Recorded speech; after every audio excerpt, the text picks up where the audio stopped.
Our European Union foreign ministers are meeting in Luxembourg today to discuss Ukraine's appeal for more weapons and ammunition in its fight against Russia. The EU ministers will be debating a €1 billion procurement plan to boost Ukraine's weapon supplies. It's part of a multi-track joint arms deal. The EU's foreign policy chief, Joseph Borrell, says there is some disagreement among EU officials, but he says it is a situation of extreme urgency and a decision will be made soon. And for more on this, we can speak to DW's Rosie Burchard, who's following the meeting in Luxembourg for us, and Roman Goncharenko, who joins us from Kyiv. Rosie, the main debate today is this delivery of ammunition to Ukraine, isn't it? Can you tell us more about that?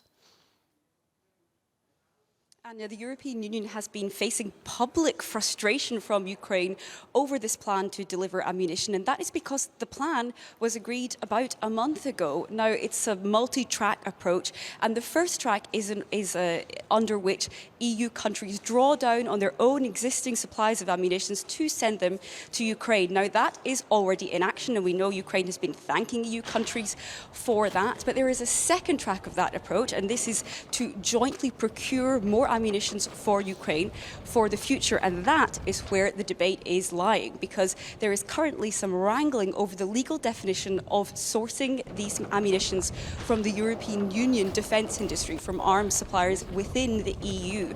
Now, some have dismissed this as bureaucratic. That's what the Finnish foreign minister told me on his way into these talks. But on the other side of this debate, which does seem technical in nature, is a very genuine desire to beef up the EU's arms industry for the future, to be able to deliver on the EU's promise to stay by Ukraine's side for as long as it takes, but also so EU countries can adapt to what they see as a really radically changed security environment here on the continent. So the goal overall seems to be the same, but there are some divisions within the European Union among members on how exactly to turn that promise, that plan, into action.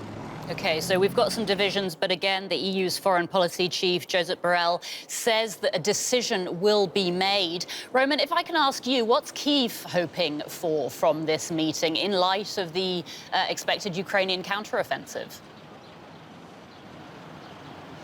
Well, there is a sense of growing frustration here in Kyiv with the EU, because the EU is not able, seems not to be able to find a solution for that problem, and to start buying finally the shells that Ukraine so urgently needs. Ukraine is preparing a major offensive operation, and according to some calculations in Ukrainian media, the demand for new shells is going to grow sky high. So some say that Ukraine would like to fire up to 25,000 shells a day, which would mean that if EU would deliver at once all those shells, it would last for about 1 or 2 months, maybe 3 at best. Of course, Ukraine becomes shells and missiles from other sources outside the EU, but it gives you an example of how much is the demand, how high is the demand. And people here in Kyiv, they say the EU seems not to quite understand how high the price Ukraine is paying for in this war every day and every hour. Just this morning we saw a ceremony of farewell to a fallen Ukrainian soldier, and such ceremonies are daily routine here in Kyiv. So Ukraine is losing a lot of its soldiers, especially in the fighting by Bakhmut, where the Russian forces nearly control the whole city. But Ukrainians are not giving up, and the Ukrainian President Zelensky has said recently again that how important it is to keep Bakhmut, keep fighting there. Roman, thanks so much. That's Roman Goncharenko in Kyiv and Rosie Burchard reporting from Luxembourg. Thanks so much to you both.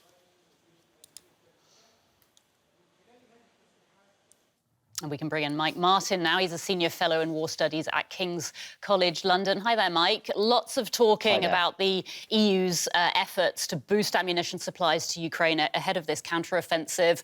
When do you think this counteroffensive will get going?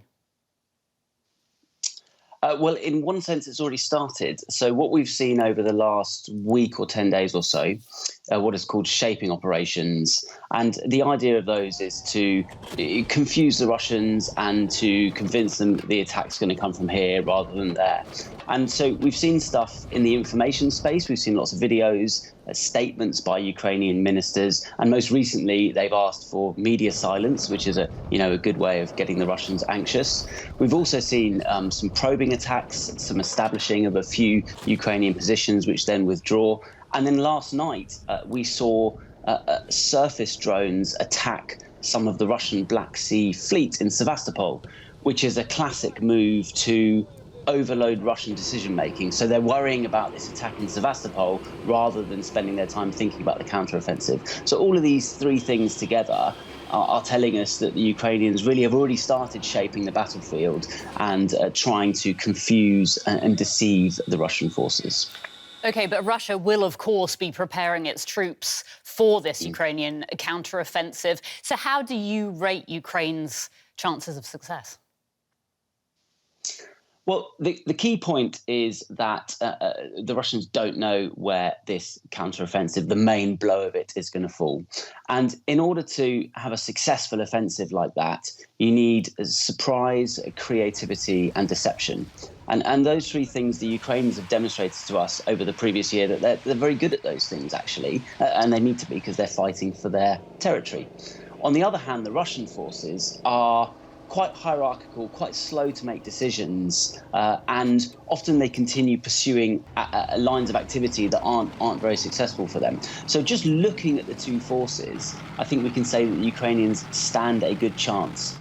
The final point I would make is that Ukraine has to be successful this year.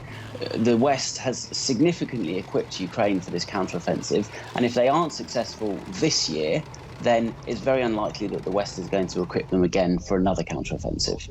I was just going to ask about that because, of course, they're asking for more supplies, aren't they? And some analysts are saying that Ukraine's current capabilities basically give it one chance for a major counteroffensive. Yeah. Well, I think if you tot up the sums of what's been donated, Ukraine's got maybe 2 armoured divisions and maybe a further 2 mechanised or light rail divisions. That's enough for a good showing this summer. I think it's not correct to say that they've only got one attack in that use of the word offensive, but they have a series of options this summer, and that size of force really is going to be either successful or used up by the end of the summer. So those analysts are right in the sense that Ukraine has one chance this summer to try and psychologically break the Russian forces in Ukraine. Yeah. Just a quick question about Bakhmut. Russia's saying it's advanced in Bakhmut while Ukraine says it's holding the front line. Can we expect any sort of particular breakthrough there?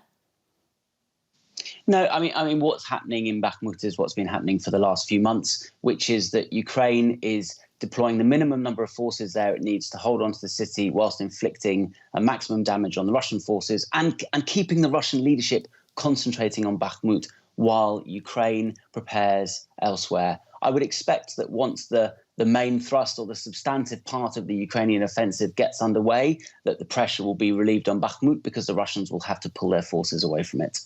Mike, thanks so much. As always, that's Mike Martin, a Senior Fellow in War Studies at King's College London. Thank you.